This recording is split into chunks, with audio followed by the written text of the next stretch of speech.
माँ, मैं अकेला वहां कैसे रहूंगा? विशाल की आवाज में एक कमजोर सी कंपी थी, जैसे किसी अज्ञात भय के साए उसे अपनी लपेट में ले रहे हों। उसकी आंखों में घर से बिछड़ने का दुख और नए माहौल का डर साफ झलक रहा था। उसकी माँ, देविया ठाकुर, जो अपने बेटे की इस स्थिति से भली भांति परिचित थी, प्यार से उसके माथे पर हाथ फेरा। उसका लहजा ममता की लोरी जैसा नरम था। अकेले कहाँ रहोगे बेटा? उसने विशाल को करीब किया और उसके बालों में उंगलियां फेरने लगी। तुम्हारी आंटी नीना त्रिपाठी है ना? और अंकल प्रकाश त्रिपाठी भी तो हैं। वे दोनों तुम्हारा इतना ख्याल रखेंगे कि तुम्हें हमारी कमी महसूस भी नहीं होगी। बस 1 महीने की तो बात है। अब तुम्हारा परीक्षा केंद्र लखनऊ में बना है और इसके लिए वहां जाना तो पड़ेगा ना बेटा, देविया ने शांत आवाज में समझाया। विशाल ने एक बार फिर हिम्मत जुटाकर अपनी आखिरी दलील पेश की। लेकिन माँ, मामा रमेश गुप्ता भी तो वहीं रहते हैं ना? मैं उनके यहाँ रह लूंगा। वे भी तो हमारे रिश्तेदार हैं। उसके दिल में एक उम्मीद थी कि शायद यह दलील काम कर जाए, मगर देविया ने तुरंत और एक अटल लहजे में उसकी बात काटी। तुम्हारी मामी प्रमिला, उसका लहजा व्यंग्यात्मक नहीं था, लेकिन उसमें एक परिपक्वता थी। वह तुम्हें एक लम्हे के लिए भी बर्दाश्त नहीं करेंगी। तुम्हें तो याद है ना, वह पिछली बार जब हम मामा के घर गए थे तो प्रमिला ने कैसे मुंह बनाए थे। नीना की बात अलग है बेटा, वो मेरी बचपन की सहेली है। हमने एक साथ पढ़ाई की है, एक साथ खेले हैं। वह मुझे अपनों से कहीं बढ़कर है। उसने तुम्हें अपनी गोद में खिलाया है। तुम्हारी पैदाइश के दिन से वह तुम्हारे लिए एक माँ की तरह है। नीना की अपनी औलादें नहीं हैं, लेकिन वह तुम्हें अपनी औलादों की तरह ही प्यार करती है। तुम्हें याद है ना, वह कैसे तुम्हारे हर जन्मदिन पर चाहे कहीं भी हो तुम्हारे लिए तोहफे भेजती है। फिर तुम नीना से इतना क्यों शर्माते हो?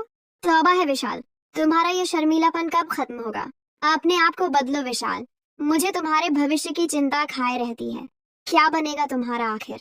देविया ने अपने माथे पर हाथ मारते हुए कहा, जैसे उसकी सारी परेशानियां उसके बेटे के इस शर्मीलेपन की वजह से पैदा होने वाली उलझने वहीं सिमट आई हों। विशाल का व्यक्तित्व और पारिवारिक पृष्ठभूमि। मेरा नाम विशाल वर्मा है। मेरे पिता संजय वर्मा एक ईमानदार और मेहनती इनकम टैक्स अफसर हैं। माँ देविया एक सादी और शफीक घरेलू महिला है, जो अपने घर और परिवार को अपनी पूरी जिंदगी समझती है। हम 3 भाई हैं और मैं सबसे बड़ा हूँ। मुझसे छोटा अरूप है, जो अपनी बुद्धिमत्ता और हाजिर जवाबी की वजह से मशहूर है, और सबसे छोटा सचिन है, जो अभी बहुत छोटा है लेकिन अपनी शरारतों से सबका दिल बहलाता है। पिताजी का काम ऐसा है कि उनका तबादला होता रहता है। हम भी पिता के साथ उत्तरी भारत के विभिन्न शहरों में रहते हैं। हम तीनों भाई अलग अलग शहरों में पैदा हुए। मेरी पैदाइश लखनऊ की है, लेकिन पिता के बार बार तबादलों की वजह से हमारी पढ़ाई पर बहुत असर पड़ता था। हम कभी किसी एक स्कूल में ज्यादा देर टिक नहीं पाते थे, जिसकी वजह से मुझे दोस्त बनाने में भी दिक्कत होती थी। सालाना इम्तिहान करीब थे जब पिता का लखनऊ से कानपुर तबादला हो गया।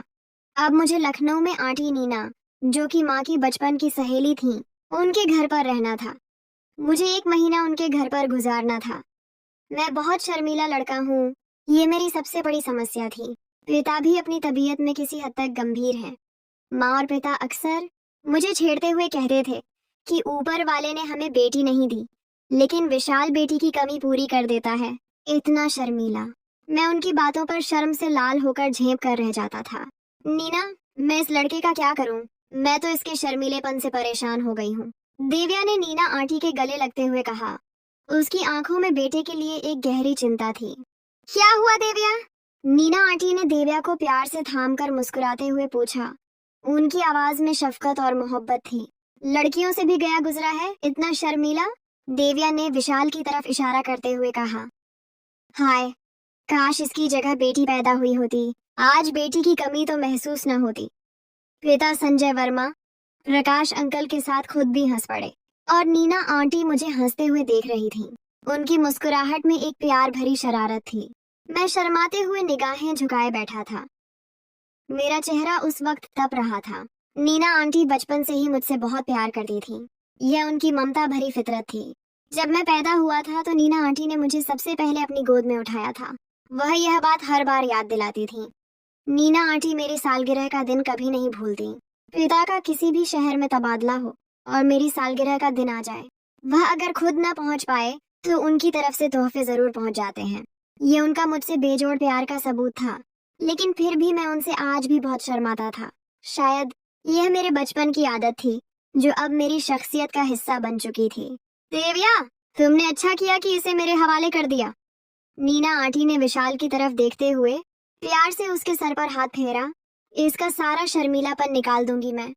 सब मेरा मजाक उड़ाने लगे, पिता, माँ और मैं उस वक्त नीना आंटी के खूबसूरत घर में थे। मेरा कपड़ों और किताबों से भरा हुआ बैग मेरे पास था। आज से मुझे नीना आंटी के घर में रहना था। एक अनजाना सा डर और एक हल्की सी खुशी दोनों मेरे दिल में एक साथ मौजूद थीं। नीना और प्रकाश, प्रेम की एक आदर्श कहानी। नीना आंटी माँ की हमउम्र थीं, मगर अपनी छोटी बहन जैसी लगती थीं। वह अपनी नाजुक और दिलकश शख्सियत की वजह से हर एक को प्रभावित करती थीं। मैं आंटी नीना को 4 साल के बाद देख रहा था। पिछली बार जब हम लखनऊ आए थे तो मैं बहुत छोटा था। 3-4 साल पहले वाली नीना आंटी और आज की नीना आंटी में कोई खास फर्क नहीं आया था। उनकी त्वचा अब भी चमकदार और उनका अंदाज हमेशा जवान था। नीना आंटी का खूबसूरत चेहरा हरदम ताजादम रहता था, जैसे उस पर वक्त का कोई असर न होता हो। उनकी आंखों में एक खास चमक थी जो उनके दिल की पवित्रता और प्रेम को जाहिर करती थी। अंकल प्रकाश और नीना आंटी का प्रेम दुनिया भर के शादीशुदा जोड़ों के लिए एक महान मिसाल था। खास तौर पर आज के दौर में जब बेऔलादी जैसे नासूर की वजह से पति पत्नी का प्रेम भी जुदा हो जाता है। दोनों की शादी को 16 साल हो गए थे, मगर उनका प्रेम आज भी उतना ही ताज़ा और गहरा था। क्या कहने प्रकाश अंकल के प्रेम के। उन्होंने नीना आंटी को कभी किसी चीज की कमी तक का एहसास न होने दिया था। अंकल एक मजबूत स्तंभ की तरह नीना आंटी के साथ खड़े रहते थे। नीना आंटी मेरी माँ देविया की सबसे गहरी, सबसे अजीज सहेली थी। दोनों की आदर्श प्रेम देखकर लोग ईर्ष्या करते थे। ये दोनों लखनऊ में एक साथ पली बढ़ी, एक साथ स्कूल गईं, एक साथ कॉलेज गईं और एक साथ यूनिवर्सिटी तक गईं। यहाँ तक कि दोनों की शादियां भी 15 दिन के अंतराल के बाद हुईं। ये उनके मुकद्दर की खूबी थी कि वे जिंदगी के हर मोड़ पर एक दूसरे के साथ रहें। अंकल प्रकाश का हार्डवेयर का कारोबार था जो शहर भर में मशहूर था। वह एक बहुत पढ़े लिखे, सुलझे हुए और जिंदा दिल इंसान थे। बात बात पर ठहाके लगाना उन पर खत्म था। उनकी शख्सियत में एक खास चमक थी जो हर एक को अपनी तरफ आकर्षित करती थी। जैसी तबीयत नीना आंटी की थी, हूबहू वैसी ही अंकल प्रकाश की भी थी। दोनों में एक अजीब सी सामंजस्यता थी। नीना आंटी और प्रकाश अंकल को देखकर हर देखने वाला बेख्तियार कह उठता था कि रब ने दोनों को एक दूसरे के लिए ही बनाया था। ये एक ऐसा बंधन था जो सिर्फ तकदीर ही बना सकती थी। नया घर, विशाल का आगमन। उनका घर इंदिरा नगर में था, एक विशाल और खूबसूरत बंगला जहां सिर्फ आंटी और अंकल ही रहते थे। घर में हर चीज सलीके से रखी हुई थी और हर कोने में एक सुकून और प्यार महसूस होता था। और अब उनके बीच तीसरा व्यक्ति शामिल हो गया था, यानी कि मैं, विशाल वर्मा। 1 महीने के लिए आंटी और अंकल के शयन कक्ष के साथ वाला कमरा मेरे लिए खास तौर पर व्यवस्थित किया गया था। यह कमरा काफी बड़ा था और इसमें सभी सुविधाएं मौजूद थीं। एक बड़ी LCD, एक शक्तिशाली AC, एक आरामदायक स्टडी टेबल और एक नरम व गद्देदार बिस्तर। आंटी ने मेरे लिए फ्रिज को दूध, ताजे फल, विभिन्न प्रकार की चॉकलेट्स और आइसक्रीम से भर दिया था, जैसे वह मेरी हर छोटी से छोटी इच्छा को जानती हो। ये तुम्हारा अपना घर है विशाल, अगर तुम जरा भी शर्माते हो तो बहुत डांट लगाऊंगी, समझ गए? आंटी ने बहुत प्यार से मगर पुख्ता लहजे में मुझ पर अपना हक जताया। उनकी आंखों में शफकत के साथ एक प्यारी सी धमकी भी थी। चलो आओ तुम्हें तुम्हारा नया घर दिखाऊं। आंटी की मनमोहिनी मुस्कुराहट बहुत ही प्यारी थी और उनके चेहरे पर एक ऐसी दिलकशी थी जो हर किसी को अपनी तरफ खींच लेती थी। आंटी का घर बहुत ही खूबसूरत था। ग्राउंड फ्लोर पर एक विशाल टीवी लाउंज था जहां हम सब मिलकर बैठ सकते थे। एक मेहमान कक्ष और 3 खूबसूरत शयन कक्ष थे। एक बड़ा गैराज था जिसके साथ ड्राइवर रूम भी मौजूद था। घर का लॉन बहुत ही खूबसूरत था। हरे भरे पेड़, रंग बिरंगे फूलों के पौधे और एक हरा भरा घास का कालीन बिछा हुआ था। इसमें एक फोल्डिंग झूला भी लगा हुआ था जिसे देखकर मेरे चेहरे पर एक मुस्कुराहट फैल गई। मैं और तुम्हारे अंकल रोजाना इसमें झूला झूलते हैं, आंटी ने खुशगवार लहजे में बताया। आंटी मुझे पहली मंजिल पर ले गईं जहां एक बड़ा स्टोर रूम था, 2 और खूबसूरत शयन कक्ष, एक आधुनिक किचन और एक और टीवी लाउंज था। ये घर इतना विशाल था कि इसमें एक बड़ा परिवार भी आराम से रह सकता था। आंटी मुझे छत पर ले गईं। छत भी साफ सुथरी थी। वहां एक बड़ी पानी वाली टंकी रखी हुई थी। एक छोटा सा स्टोरनुमा कमरा था। उसमें पलंग रखे हुए थे। मैं हैरान हो रहा था कि घर में इतने सारे कमरे थे, लेकिन इतने बड़े घर में सिर्फ अंकल और आंटी रहते थे। पड़ोसियों से मुलाकात और विशाल की शर्म। हाय नीना! अचानक ये आवाज सुनाई दी। मैंने सामने देखा। साथ वाले घर की छत पर एक आंटी खड़ी मुस्कुरा रही थी। नीना आंटी और उनके घर की छत एक ही मालूम हो रही थी। बीच में कोई पर्दा या दीवार नहीं थी। यह इस बात की निशानी थी कि उनके आपस में गहरे संबंध थे। हेलो नताशा! नीना आंटी मुस्कुराती हुई बोली। उनकी आवाज में गर्मजोशी थी। ये क्यूट लड़का कौन है? नताशा आंटी ने विशाल की तरफ इशारा करते हुए पूछा। नीना आंटी मुझे देखकर बोली, ये देव्या का बेटा है, मेरी बचपन की सहेली का। नताशा आंटी की मुस्कुराहट उभरी। देव्या, वह तुम्हारी बेस्ट फ्रेंड? नताशा आंटी की निगाह मुझ पर थी, जैसे वह मुझे गौर से देख रही हो। नीना आंटी नताशा आंटी के करीब आ गईं। मैं भी उनके साथ ही था। हेलो, मैं नताशा हूँ। आंटी ने अपना परिचय कराया। उनकी आवाज में एक खास किस्म की नरमी थी। आंटी बहुत प्यार भरी निगाहों से मेरी तरफ देखकर बोली, नताशा, विशाल यहाँ 10वीं के इम्तिहान देने के लिए आया है।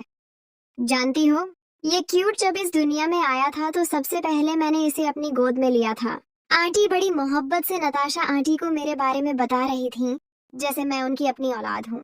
छत पर शोर मचाते बच्चे भी आ गए। एक कोई 6-7 साल का था, दूसरा 3-4 साल का होगा। वे दोनों विशाल को जिज्ञासा भरी निगाहों से देख रहे थे। मैं और नीना आंटी छत से नीचे आ गए। आंटी मेरे साथ झूले में बैठ गईं और हम झूला झूलने लगे। आंटी मुझसे बातें करने लगी। वह मुझे सवालों में उलझाने की कोशिश कर रही थी, मगर मैं हमेशा की तरह बस हूँ, हाँ में ही जवाब दे रहा था। मेरी शर्म मुझे बोलने से रोक रही थी। विशाल, मैं इतनी देर से अकेली ही बोले जा रही हूँ, तुम कुछ बोल ही नहीं रहे? तौबा है विशाल, तुम तो हद से ज्यादा शर्मीले हो। आंटी ने प्यार भरे लहजे में शिकायत की। गेट पर कार का हॉर्न बजा। एक लंबी सी गाड़ी गैराज में दाखिल हुई। तुम्हारे अंकल भी आ गए। आंटी के चेहरे पर खुशी की लहर दौड़ गई। अंकल ने कार गैराज में पार्क की और हमारी तरफ आ गए। क्या हुआ है भाई? प्रकाश अंकल ने मुस्कुराते हुए पूछा। आंटी की अत्यंत प्यारी हंसी गूंजी और वह अंकल को झूले के एडवेंचर की कहानी सुनाने लगी। अंकल भी आंटी की बातों पर हंसने लगे। उनका यह साथ, ये हंसी मजाक, ये प्यार भरी नोक झोंक सब बहुत खूबसूरत था। नीना आंटी और प्रकाश अंकल के बारे में मैंने माँ से जो कुछ सुना था वह तो कुछ भी नहीं था। दोनों में बेपनाह प्रेम था, एक दूसरे के लिए संपूर्ण सम्मान और त्याग। प्रेम होना कोई बड़ी बात नहीं होती, लेकिन इस तरह की खास प्रेम बहुत ही दुर्लभ होता है। मैं बहुत कम उम्र का था, लेकिन मेरे सामने माँ पिता चाची मामा मामी और दूसरे कई रिश्तों की मिसालें मौजूद थीं। किसी में दूर दूर तक ऐसा प्रेम नहीं पाया जाता था। मेरे पिता भी माँ से बहुत प्यार करते हैं, लेकिन उनकी माँ के साथ इस कदर खूबसूरत केमिस्ट्री नहीं थी। एक दूसरे के लिए यह निस्वार्थ लगाव नहीं था, खरीदारी और एक अनोखे प्रेम का प्रदर्शन। विशाल, आज तुम्हारा पहला दिन है। हम डिनर बाहर करेंगे और तुम्हारे अंकल की भारी जेब बहुत ज्यादा हल्की करेंगे। हमने बहुत सी शॉपिंग भी करनी है, आंटी ने खुशी से चहकते हुए कहा। खाना खाने के बाद हम हजरतगंज आ गए, लखनऊ का मशहूर शॉपिंग एरिया। विशाल, अपने लिए कपड़े पसंद कर लो। नीना आंटी यहाँ मेरे लिए कपड़े खरीदने आई थी। हालांकि माँ ने कपड़ों का भरा हुआ बैग मुझे दिया था, सब नए कपड़े थे, मैंने एक बार भी नहीं पहने थे। मैंने हिचकिचाते हुए नीना आंटी को बताया, कोई जरूरत नहीं पुराने कपड़े पहनने की। नीना आंटी ने आंखें झपकाईं। वह पुराने नहीं आंटी, नए हैं। मैंने धीमे लहजे में, जैसे अपनी बात को साबित करने की कोशिश कर रहा हूँ। यहाँ आके तो पुराने हो गए हैं ना। आंटी ने एक दिलकश हंसी हंसी। पसंद कर लो बेटा, तुम अपनी आंटी को नहीं जानते, वह यहाँ से 10-12 जोड़े खरीदे बिना नहीं निकलने वाली। अंकल ने ठहाका लगाया। उनकी हंसी बहुत ही संक्रामक थी। आंटी ने वाकई मेरे लिए एक नहीं, 2 नहीं, 3 नहीं, पूरे 10 जोड़े सलवार कमीज पैंट शर्ट और पायजामे के खरीद लिए थे, जैसे वह मुझे पूरे 1 साल के कपड़े दिलवा रही हो। यहाँ से हम मशहूर पिस्ता हाउस आइसक्रीम पार्लर आ गए। पूरे रास्ते अंकल और आंटी में बहुत ही प्यारी नोक झोंक चलती रही। अंकल जोर जोर से ठहाके लगा रहे थे। कभी आंटी कार में सीडी प्लेयर बंद कर देती, कभी अंकल के कान मरोड़ने लगती। मैं शाम से दोनों के बीच एक बहुत ही अनोखा प्यार देख रहा था। दोनों की मोहब्बत बेमिसाल थी, एक ऐसी मोहब्बत जो दुनिया के किसी भी रिश्ते में शायद ही नजर आती हो। ऐसा प्यार तो कोई भी किसी से नहीं कर सकता था। मैं सोचने लगा, उनकी मोहब्बत में एक पवित्रता और गहराई थी। हम घर वापस आ गए थे। मैं अपनी शयन कक्ष में आ गया और कपड़े बदलकर पढ़ाई करने लगा। 3 दिन बाद मेरा पहला पेपर था। मेरे पहले दोनों पेपर्स अंग्रेजी के थे। मेरी अंग्रेजी की तैयारी बहुत अच्छी थी। मैं पूरा ध्यान से पढ़ाई कर रहा था। लगभग रात के 10 बजे का वक्त होगा कि आंटी मेरे कमरे में आ गईं। आंटी के खूबसूरत हाथों में दूध का एक गिलास था। आंटी की मुस्कान उनके खूबसूरत होठों पर थी, जो कमरे की रोशनी में और ज्यादा चमक रही थी। आंटी ने दूध का गिलास मेज पर रखा तो मैंने जल्दी से शर्म से निगाहें झुका लीं। विशाल, मैं दोबारा ताकीद कर रही हूँ और ये आखिरी बार है, आंटी ने लहजे में सख्ती लाए बिना प्यार से कहा। ये तुम्हारा अपना घर है, किसी भी चीज की जरूरत हो तो शर्माना बिल्कुल नहीं। रात को भूख लगे तो फ्रिज में सब कुछ मौजूद है, बिना झिझक उठकर खा लेना। मेरी या अंकल की किसी भी वक्त जरूरत पड़े तो हमारी शयन कक्ष का दरवाजा खुला रहता है। बिना झिझक अंदर आ जाना, समझ गए? वरना बेचैनी लगी रहेगी कि न जाने रात में कितनी बार उठकर तुम्हें देखने आना पड़ेगा। आंटी बड़े प्यार से कह रही थी। उनकी आवाज में ममता और एक अजीब सी फिक्र थी। उनकी यह बात सुनकर मेरे दिल को एक अजीब सा सुकून मिला। मुझे लगा कि मैं वाकई अपने घर में हूँ। मैं 12 बजे तक पढ़ाई करता रहा। सुबह 7 बजे का अलार्म लगाकर सो गया। सुबह उठकर मैंने शावर लिया और फिर पढ़ाई करने लगा। 9 बजे आंटी मेरे कमरे में आ गईं। उनके चेहरे पर परेशानी के आसार नुमाया थे। तुमने कुछ खाया, नाश्ता किया? आंटी परेशान हो गईं। मैंने नफी में सर हिला दिया। विशाल, आंटी ने प्यार भरे गुस्से से मेरी जानिब देखा। शर्म से मेरी निगाहें झुक गईं। हद होती है विशाल। आंटी ने मेरे बाजू पकड़कर कुर्सी से मुझे उठाया और लाउंज में ले आईं। अंकल भी तैयार होकर अपनी शयन कक्ष से निकल रहे थे। उनके चेहरे पर सुबह की ताजगी थी। प्रकाश, इस लड़के की हरकत देखो, नीना आंटी मेरी जानिब देखते हुए बोली। उनकी आवाज में हैरत थी। अंकल, विशाल क्या कर दिया तुमने? प्रकाश अंकल ने मुस्कुराते हुए पूछा। प्रकाश, मैं बहुत सीरियस हूँ। आंटी ने अंकल को घूरा। उनका चेहरा अब वाकई गंभीर था। Sorry sorry. अंकल जल्दी से पीछे हट गए, जैसे वह आंटी के गुस्से से बच रहे हों। ये जनाब 7 बजे से उठे हुए हैं और अभी तक भूखे बैठे पढ़ाई कर रहे थे। ओह नो विशाल बेटा, ये बहुत बुरी बात है। अंकल को मैंने पहली बार सीरियस मूड में देखा। उनका लहजा भी गंभीर हो गया था। ये तुम्हारा अपना घर है बेटा। तुम इस तरह गैरों की तरह रहोगे तो हमें बहुत दुख होगा। इसे समझाओ। मैं नाश्ता बनाने जा रही हूँ। नीना आंटी किचन में चली गईं। उनके चेहरे पर अब भी परेशानी थी। अंकल भी गंभीर लहजे में बोले, विशाल, अब अगली बार तुमने इसकी बात नहीं मानी तो तुम्हें भी डांट पड़ेगी। अंकल और आंटी का यह अनोखा प्यार, उनकी इतनी प्यारी नोक झोंक भी मुझे बड़ा मजा देती थी। ये एक दूसरे को किस तरह प्यार से तंग करते थे, यह देखकर मुझे बहुत खुशी होती थी। आंटी नाश्ता लेकर मेरे साथ बैठ गईं और अपने हाथ से मुझे पराठा और ऑमलेट खिलाने लगी। आंटी, मैं खुद खा लूंगा, मैंने धीमे लहजे में कहा, अपनी शर्म की वजह से नजरें झुकाए। हरगिज नहीं, आंटी तनक कर बोली। उनकी आवाज में एक अजीब सी चमक थी। मैं तुमसे बहुत नाराज हूँ।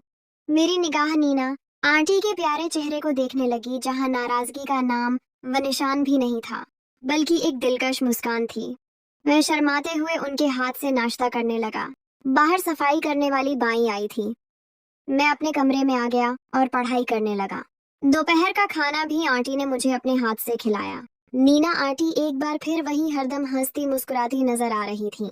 शाम को अंकल आए तो घर में खुशी वापस आ गई थी। रात का खाना भी आंटी ने मुझे अपने प्यारे हाथों से खिलाया। प्रकाश अंकल अपने चुटकुले छोड़ते हुए हमें खूब हंसा रहे थे। उनका मजाक बहुत दिलकश था। जिंदगी में बदलाव और प्रेम का एहसास। अगली सुबह मैं उठकर शावर लेते ही किचन का रुख किया। मैं अब ज्यादा आजाद महसूस कर रहा था। दूध का भरा चॉकलेट का पैकेट उठाया और कमरे में वापस आ गया। नीना आंटी मेरे कमरे में आई तो दूध का गिलास और चॉकलेट देखकर बहुत खुश हुई। वाह, आज तो तुमने खुद ही अपना नाश्ता कर लिया, उन्होंने खुशी से कहा। हम नाश्ते की टेबल पर थे नीना आंटी अब भी मुझे अपने हाथ से नाश्ता करवा रही थी। उनकी ममता अब भी बरकरार थी। प्रकाश अंकल बहुत प्यार से नीना आंटी और मेरी तरफ देख रहे थे। उनके चेहरे पर एक अजीब सा सुकून था। अंकल नाश्ते से फारिग होते ही चाबियां उठाकर दरवाजे की जानिब बढ़ गए। नीना आंटी अपनी प्यारी प्यारी मुस्कुराती निगाहों से उनकी जानिब देखने लगी। अंकल दरवाजे की जानिब रुक गए और मुड़कर मुस्कुराने लगे। आंटी ने प्यारी हंसी के साथ एक जोरदार ठहाका लगाया और हाथ हिलाते हुए चले गए। नीना आंटी ने मुझे बहुत प्यार से देखा और बोली, आप खुश? मेरा दिल खुशी से बाग बाग हो गया था। मुझे उनकी यह हरकत बहुत पसंद आई थी। आंटी के प्यारे चेहरे पर बहुत ही प्यारी सी मुस्कान थी।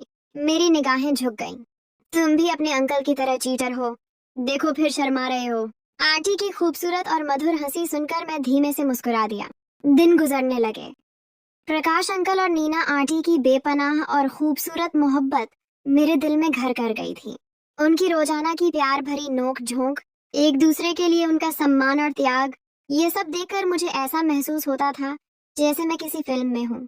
मैं इम्तिहानों की तैयारी में बहुत व्यस्त हो गया। मेरे अंग्रेजी के पहले दोनों मुश्किल पेपर बहुत अच्छे हुए थे। अंकल मुझे इम्तिहानी केंद्र खुद लेकर जाते और 3 घंटे बाद मुझे वहां से पिक करने आ जाते। यह उनकी रोजमर्रा की रूटीन बन गई थी। मुश्किल पेपर हो गए थे। मेरी बाकी विषयों की तैयारी बहुत अच्छी थी। मेरा अगला पेपर 2 दिन बाद था, जो अपेक्षाकृत आसान था। शाम को मैं आंटी और अंकल के साथ लॉन में बैठा हुआ था। आज बहुत गर्मी और उमस का मौसम था। ऐसी की कूलिंग भी जवाब दे गई थी, जैसे गर्मी के इस हुजूम को कुछ भी ठंडा नहीं कर सकता था। अंकल ने लॉन में पेडेस्टल फैन लगाया था, जो हल्की हल्की हवा दे रहा था। हमेशा की तरह अंकल और आंटी में प्यार भरी नोक झोंक चल रही थी। उनकी हर बात में एक छेड़छाड़ और प्यार छुपा होता था। अचानक लाइट चली गई और चारों तरफ गहरा अंधेरा छा गया। लो जी, लगता है ट्रांसफार्मर खराब हो गया। ये काम लंबा पड़ गया है। आज तो गर्मी भी अपनी उरूज पर है। अंकल हंसते हुए उठे और जनरेटर चलाने लगे। अब हमें आज खाना बाहर खिलाएंगे। अंकल जनरेटर चलाकर वापस आए तो नीना आंटी ने फौरन हुक्म जारी कर दिया।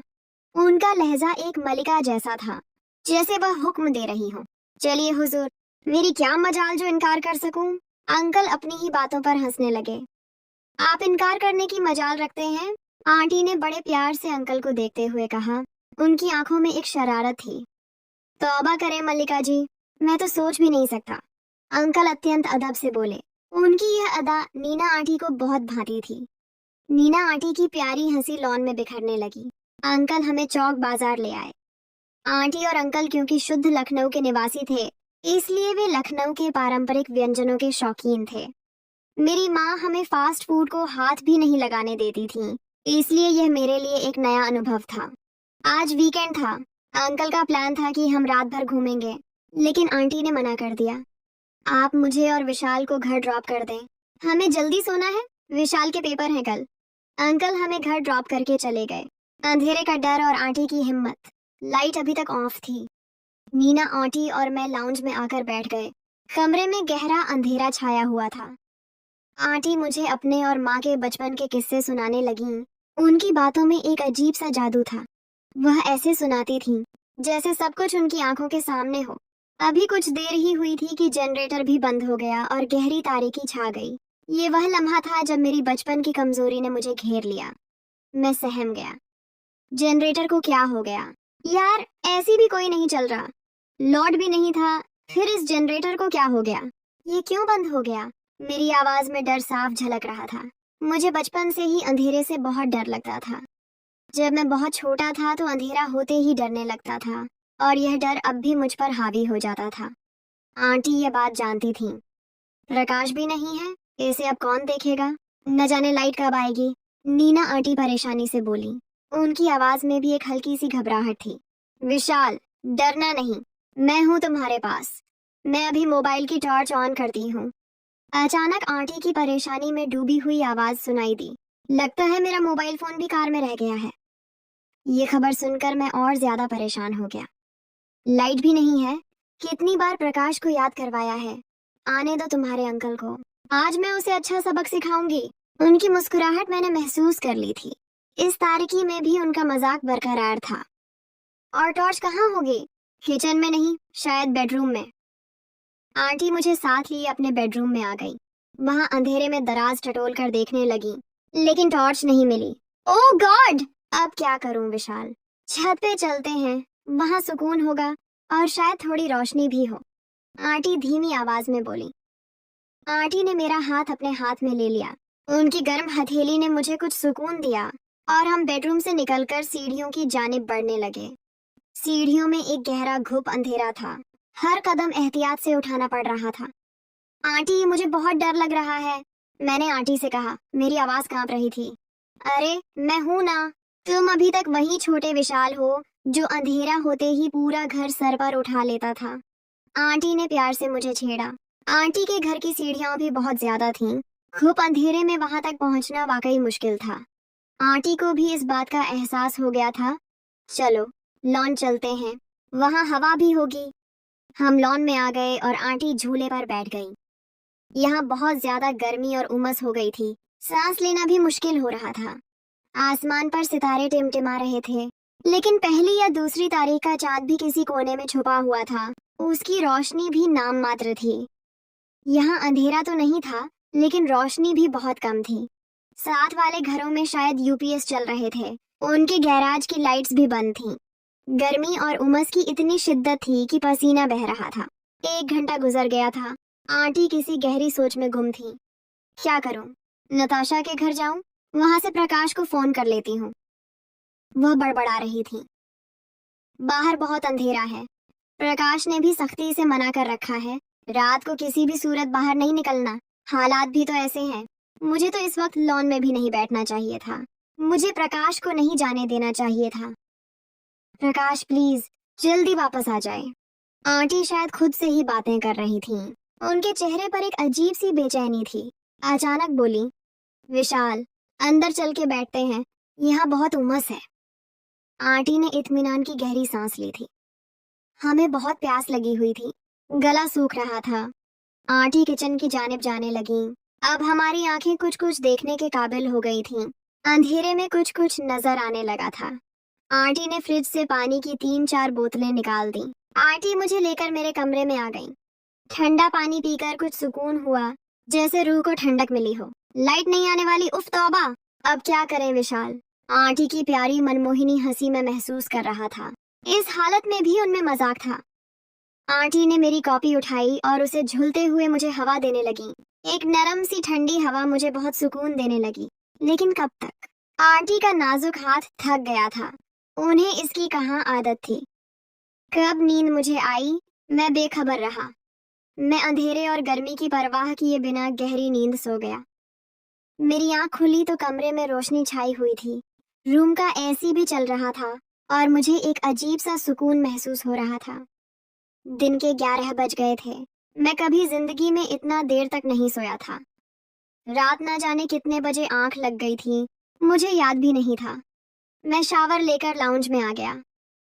लाउंज नीना आंटी की प्यारी प्यारी हंसी से गूंज रहा था और प्रकाश अंकल के ठहाके भी सुनाई दे रहे थे। नीना आंटी सोफे पर बैठी हुई थीं और अंकल उनके साथ मुस्कुरा रहे थे। मुझे देखते ही नीना आंटी कहने लगी, विशाल उठ गए? आज तो तुमने रिकॉर्ड बना दिया। मैं आंटी से आंखें चुराने लगा। मेरा शर्मीलापन अब भी मेरे साथ था। प्रकाश अंकल मुझे मुस्कुराते हुए देखने लगे। उनकी आंखों में एक प्यारी सी चमक थी। आंटी हंसते हुए बोली, विशाल मैंने तुम्हारे अंकल की खूब पिटाई लगाई है। रात हम दोनों गर्मी में जलते रहे और यह बाहर मजे करते रहे। सुबह 7 बजे वापस आए हैं। उनकी बातों में प्यार भरा शिकवा था। विशाल बच्चे, बहुत मुश्किल से माफी मिली है। तुम्हारी आंटी मुझे जनरेटर रूम में बंद करने लगी थी, प्रकाश अंकल ने मजलूमना अंदाज में कहा। नीना आंटी ने नाश्ता टेबल पर रखा और हम सब बैठ गए।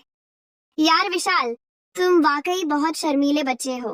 प्रकाश अंकल हंसने लगे। मेरे सारे मुश्किल पेपर्स बहुत अच्छे हो गए थे। अब सिर्फ भारतीय इतिहास और हिंदी के आसान पेपर रह गए थे। अंकल और आंटी मेरा इस तरह ख्याल रखते थे, ये ख्याल मेरे पिता और माँ ने भी मेरा नहीं रखा था। मुझे घर से इम्तिहानी केंद्र ले जाना और वहाँ से घर वापस ले आना प्रकाश अंकल की रोजाना की ड्यूटी बन गई थी। वह मुझे बिल्कुल अपने बेटे की तरह समझते थे। नीना आंटी और प्रकाश अंकल की दिलचस्प नोक झोंक मुझे अब बहुत मजा देने लगी थी।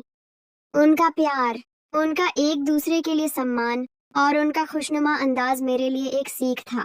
प्रेम की गहराई, एक छिपा हुआ रहस्य। प्रकाश अंकल और नीना आंटी एक दूसरे से बेपनाह प्रेम करते थे, लेकिन मुझे महसूस होता था जैसे प्रकाश अंकल की जान नीना आंटी में बसती थी।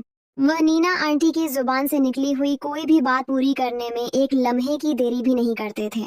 नीना आंटी कभी कभी बिल्कुल एक छोटी बच्ची की तरह जिद पर आ जाती थीं, और उनकी यह जिद बहुत ही प्यारी लगती थी। उस वक्त भी मैंने प्रकाश अंकल को एक पल के लिए भी झंझलाहट का शिकार होते हुए नहीं देखा। वह हमेशा नीना आंटी की खुशी में खुश होते थे। दोनों का प्रेम बेमिसाल था, एक दूसरे के लिए संपूर्ण त्याग और बलिदान का जज्बा। नीना आंटी एक छोटे बच्चे की तरह मेरा ख्याल रखती थीं, मुझे अपने हाथ से नाश्ता करवाती, खाना खिलाती थीं। वह मेरा बहुत ख्याल करती थीं। मुझे अपनी माँ भी भूल गई थी। उनका फोन आता तो मैं उनसे बात कर लेता था, वरना मैं खुद से कभी उन्हें फोन नहीं करता था। मेरी माँ नीना आंटी को फोन पर हंसते हुए कहती, नीना, तुमने मेरे बच्चे पर क्या जादू कर दिया है, वह तो मुझे भूल ही गया है। आंटी की प्यारी प्यारी हंसी गूंजने लगती और वह कहती, देविया, अब विशाल सिर्फ मेरा है, खबरदार जो उसे मुझसे छीनने की कोशिश की। मेरी माँ नीना आंटी की बातों पर खूब हंसती। उनकी दोस्ती बहुत गहरी और खूबसूरत थी। मेरे हिंदी के पेपर्स भी हो गए थे। अब आखिरी सिर्फ भारतीय इतिहास का पेपर था जो परसों था। मुझसे इम्तिहानों का बोझ हट गया था। मैं बहुत रिलैक्स महसूस कर रहा था। ये उसी रात की बात है। मैं पानी की बोतल लेकर वापस अपने कमरे में आ रहा था कि मैं आंटी की शयन कक्ष के करीब से गुजरा। अंदर से रोने की आवाज सुनाई दी, एक दबी दबी सिसकियों की आवाज। मेरे कदम वहीं पर जम गए। मैं जिज्ञासा और परेशानी के आलम में वहीं रुक गया। शयन कक्ष का आधा दरवाजा खुला हुआ था। अंदर से रोशनी भी छन छन कर बाहर आ रही थी, जो मुझे अंदर का मंजर देखने में मदद दे रही थी। मैं दरवाजे के साइड में खड़ा था, और जो मैंने सुना उसने मेरी रूह को झंझोड़ दिया। मेरी जान, प्लीज रोना बंद करो, तुम्हें क्या हो गया है? प्रकाश अंकल की आवाज बहुत उदास थी। मैंने उन्हें कभी इतना गमगीन नहीं देखा था। उनका लहजा मैंने पहले कभी नहीं सुना था। यह सब क्या हो रहा था? प्रकाश अंकल लगभग 1 माह से यहाँ थे। मैंने एक बार भी एक पल के लिए प्रकाश अंकल को उदास या गुस्से में नहीं देखा था। जब भी देखा, उनको हंसते हुए देखा था। मेरे कानों को यकीन नहीं आ रहा था, क्या मैं वाकई यह सब सुन रहा हूँ? लेकिन अभी तो इससे भी हैरत का आगाज हुआ था। प्रकाश, तुम बस दूसरी शादी कर लो। तुम अच्छी तरह जानते हो कि मैं माँ नहीं बन सकती, तुम्हें औलाद की खुशी नहीं दे सकती। नीना आंटी की आवाज में एक गहरा दर्द था।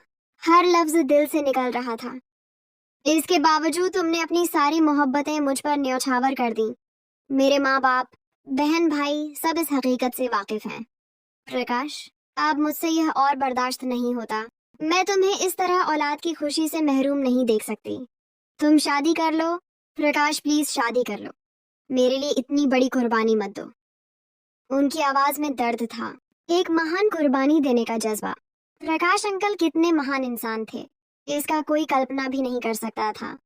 उनका प्रेम, उनका त्याग, यह सब अविश्वसनीय था। नीना, मैं कभी दूसरी शादी नहीं करूंगा, प्रकाश अंकल ने भावनात्मक लहजे में कहा। उनकी आवाज में एक अटल इरादा था। मैंने तुमसे दिलो जान से ही नहीं, अपनी रूह की गहराइयों से भी मोहब्बत की है, और यह मोहब्बत कभी खत्म नहीं होगी। अगर मैं बाप नहीं बन सकता तो कौन सी कयामत टूट पड़ेगी। दुनिया में कितने लोग बेऔलाद हैं, जिनकी औलाद है वह भी औलाद के हाथों तंग है। इसमें भी ऊपर वाले की कोई मसूलियत है कि उसने हमें बेऔलाद रखा। मुझे इस बात का कोई मलाल नहीं, मुझे कोई कमी महसूस नहीं होती। मेरे लिए तुम दुनिया की हर नेमत से बढ़कर हो। मुझे दुनिया में तुमसे ज्यादा किसी से भी मोहब्बत नहीं है। अच्छा हुआ हमारी औलाद नहीं है, वरना मेरी मोहब्बत तकसीम हो जाती। तुम मेरी बात को क्यों नहीं मानती? तुमको मेरी बात मानना पड़ेगी। यह कैसी मोहब्बत थी, कैसा प्यार था? कोई किसी से ऐसी मोहब्बत कर सकता है? मैं हक्का बक्का हैरान परेशान खड़ा था। नीना आंटी और प्रकाश अंकल कितने अच्छे थे, कितने प्यार करने वाले थे, कितना ख्याल रखने वाले थे, लेकिन उनकी जिंदगी का यह रुख बहुत ही दुखी था। उनकी इस तकलीफ ने मुझे भी अंदर से तोड़ दिया। शयन कक्ष की खामोशी टूट गई थी। अचानक प्रकाश अंकल की आवाज सुनाई देने लगी। नीना, मैं तस्लीम करता हूँ तुम मुझसे कहीं ज्यादा मोहब्बत करती हो। मेरी मोहब्बत तुम्हारी मोहब्बत के सामने कुछ भी नहीं है। मैं तो तुम्हारे लिए मामूली कुर्बानी दे रहा हूँ, जबकि तुम मुझसे कहीं ज्यादा त्याग कर रही हो। यह सब दौलत, यह ऐश ओ आराम, ये सब तुम्हारे कदम से ही तो है। जब से तुम मेरी जिंदगी में आई, मेरी जिंदगी बदल गई, जैसे तारिक दुनिया में रोशनी आ गई हो। तुम मेरे लिए कितनी खुशनसीब हो, तुम कभी जान नहीं पाओगी। प्रकाश अंकल की आवाज मध्यम पड़ने लगी। वह शायद जज्बात की शिद्दत से रो रहे थे। मैं भारी कदमों से अपने कमरे की जानिब चल पड़ा। नीना आंटी और प्रकाश अंकल की मोहब्बत बेमिसाल ही नहीं, अविश्वसनीय भी थी। मैं बिस्तर पर लेटा हुआ नीना और प्रकाश अंकल की बेपनाह मोहब्बत के बारे में सोच रहा था। नीना आंटी और प्रकाश अंकल की एक दूसरे के लिए मोहब्बत की शिद्दत के बारे में फैसला करना मुश्किल नहीं, नामुमकिन भी था। प्रकाश अंकल ने नीना आंटी की मोहब्बत के लिए जो कुर्बानी दी थी वह बहुत महान थी, लेकिन नीना आंटी जो अपनी मोहब्बत के लिए कुर्बानी देना चाहती थी वह शायद ही दुनिया की कोई औरत सोच भी सके। मैं दोनों के बारे में सोचता हुआ सो गया। उनकी मोहब्बत की गहराइयों में डूबा हुआ था। इम्तिहानों का अंत और एक नई खुशी। सुबह मैं शावर लेकर लाउंज में आ गया। नीना आंटी किचन में नाश्ता बना रही थी। उनकी मुस्कुराहट हमेशा की तरह चेहरे पर थी। मैं खामोशी से डाइनिंग टेबल पर बैठ गया। अंकल अपनी शयन कक्ष से निकल आए। अरे विशाल, तुम कब से यहाँ भूखे बैठे हो? तुम्हारी आंटी ने तुम्हें अभी तक नाश्ता नहीं दिया। वह मजाक कर रहे थे।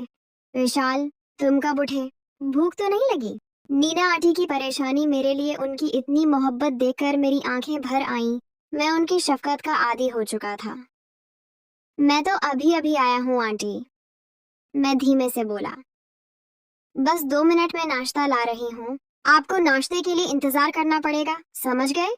नीना आंटी बहुत प्यार से अंकल की जानिब देखकर बोली। उनके लहजे में एक खास छेड़ थी।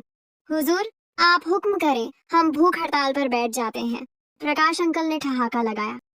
मैं इतनी भी सख्त नहीं। नीना आंटी की प्यारी प्यारी हंसी अपनी राग बिखरने लगी। मैं मासूमियत से दोनों को देख रहा था। उनके चेहरे पर जरा भर भी दुख या गम नहीं था जो मैंने रात को सुना था। क्या मैंने रात को कोई ख्वाब देखा था? मुझे अपनी सुनने की शक्ति पर शक होने लगा। नीना आंटी अंकल के लिए नाश्ता तैयार करने लगी। आंटी नाश्ता लेकर आई तो अंकल बोले, विशाल, तुम्हें दिखाऊं हम दोनों कैसे नाश्ता करते हैं। जी नहीं, अब नाश्ता देर हो गया है, आपको भूख लगी होगी, जल्दी से नाश्ता करें। विशाल, कल तुम्हारा आखिरी पेपर है, तुम वापस चले जाओगे? मैं एक बार फिर तन्हा रह जाऊंगी। तुम्हारे आते ही इस घर में खुशियों की बहार आ गई थी। तुम यह खुशियों की बहार अपने साथ वापस ले जाओगे, यहाँ दोबारा खिजा का मौसम छा जाएगा। नीना आंटी के प्यारे चेहरे पर दुख के बादल छा गए। उनकी आंखों में एक नम आंसू था। आंटी, मेरे प्रैक्टिकल सभी तो हैं, उनके पूरे होने तक मैं यहाँ रहूंगा। नीना आंटी के इतने खूबसूरत चेहरे पर दुख के साए मुझे बहुत तकलीफ दे रहे थे। मुझे उनसे बिछड़ने का ख्याल भी बुरा लग रहा था। लेकिन तुम मेरे पास नहीं रहोगे ना? उनकी आवाज में मायूसी थी। मैं तुम्हें जबरदस्ती रोक भी तो नहीं सकती। मैं ऐसा सोच भी कैसे सकती हूँ? तुम देव्या के जिगर का टुकड़ा हो। देव्या तुमसे बहुत मोहब्बत करती है। उनका लहजा अब धीमा हो चुका था। विशाल, कल तुम्हारा आखिरी पेपर है ना? कल खूब सैर करेंगे, घूमेंगे, बहुत सारी शॉपिंग करेंगे, डिनर करेंगे, तुम्हारे अंकल का खूब खर्चा करवाएंगे, ठीक है ना? नीना आंटी का अचानक मूड बदल गया था। वह एकदम से खुश हो गईं। नीना आंटी बच्चों की तरह खुश हो रही थी। उनकी आंखों में एक नई चमक थी। आज मेरा आखिरी पेपर था और मैं बहुत उत्साहित था। आंटी ने प्रकाश अंकल को शाम के लिए तैयार रहने का हुक्म दे दिया था और अंकल भी खुश थे। पेपर खत्म हुआ तो मेरे दिमाग से एक बड़ा बोझ हट गया। मैं बहुत हल्का महसूस कर रहा था। शाम को अंकल ने हमें पूरे लखनऊ की सैर कराई। हम बड़े बड़े बाजारों से गुजरे, ऐतिहासिक स्थान देखे और नई नई चीजें खोजी। नीना आंटी ने वाकई मेरे लिए ढेर सारी शॉपिंग कर दी थी। एक नया आईफोन, एक लैपटॉप, एक आईपैड और एक प्ले स्टेशन। अंकल का बहुत खर्चा हो गया था, लेकिन मजाल है कि अंकल ने उफ भी किया हो। उलटा वह हंसने लगे, बोल रहे थे, विशाल बेटा, चाहो तो पूरा लखनऊ खरीद लो क्योंकि तुम्हारी आंटी बहुत अमीर है। नीना आंटी अपने लिए खुद से बहुत कम शॉपिंग करती थी, लेकिन अंकल के लिए बहुत शॉपिंग करती थी। अंकल जबरदस्ती नीना आंटी को शॉपिंग करवाते थे। आंटी के लाख मना करने के बावजूद अंकल उनके लिए बेहिसाब शॉपिंग करते थे। वह चीजें भी खरीद लेते थे जो आंटी कभी इस्तेमाल भी नहीं करती थी, सिर्फ इसलिए कि आंटी को खुश कर सकें। दोनों की पति पत्नी की मोहब्बत का यह अंदाज भी बहुत खूबसूरत था। हमने मजेदार खाना खाया और आइसक्रीम खाने के लिए माल रोड पर आ गए। रात हम काफी देर से घर पहुंचे। पेपर्स की चिंता खत्म हो गई थी। इस रात मुझे बहुत आराम की नींद आई। विशाल का भविष्य, लखनऊ में प्रवास। सुबह मैं उठ गया, लेकिन अब पढ़ना तो था नहीं, इसलिए मैं बिस्तर पर लेटा रहा। मेरे अंदर एक नई आजादी का एहसास था।